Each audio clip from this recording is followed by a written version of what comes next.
A producer announced to the world that the hospital scene in a BBC story in the wake of a suspected chemical attack in Syria last April was fake. Reham Dalati was referring to the alleged chemical gas attack in the town of Douma, 20 kilometers northeast of Damascus, which the BBC claimed inflicted damage. In the story, children appear to be treated for the attack. A lack of doctors appear to add to their suffering and the urgency of the situation.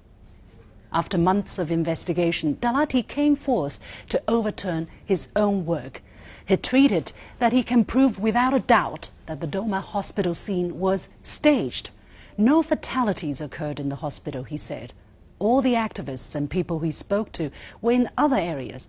One of the people who filmed the scene was a doctor affiliated with Jaish al-Islam, an internationally recognized terrorist group.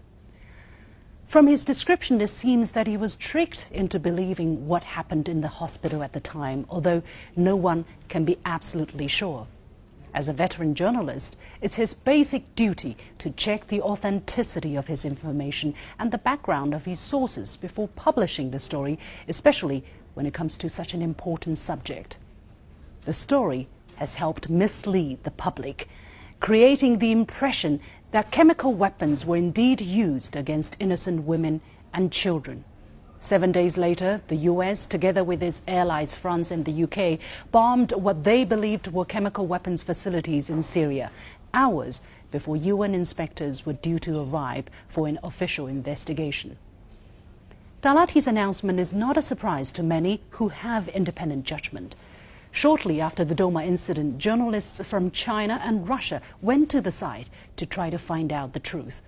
According to Russia 24, the boy featured in the BBC story had gone to the hospital because strangers asked him to. The father of the boy said there was no abnormal attack at the time. A Chinese journalist investigated the hospital and found many questions unanswered. According to a hospital staff, no suffocation cases caused by poisoning were treated in the hospital on the day of the alleged attack. These important questions were seldom asked in the Western media. Dalati's announcement on Wednesday is unlikely to receive much attention either. The BBC reacted by saying his post reflected his personal view and that the attack did indeed take place. But if the hospital scene was staged, what proof supports this claim? The BBC should ask the civilians who were wounded in the ensuing airstrikes if they accept that this was the reason why they got hurt. Not to mention the sovereignty of Syria that has been trampled upon and the material damages caused. This was not the first time and will not be the last time that unauthenticated information or even lies were published by some journalists or media organizations in the West, which were used to advance the Western narrative.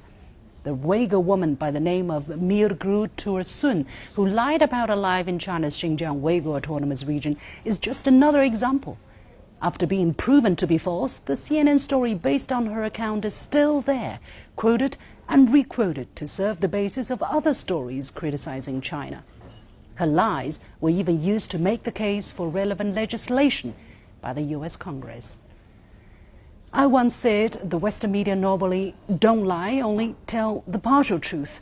In this case, I'm going to correct myself. If a staged story is repeated as if it's a true story, it can be as damaging as lying. To err is human, but to err again and again is human tragedy. To admit having erred and to correct the wrongdoing is the only way to start rebuilding the credibility of the Western media.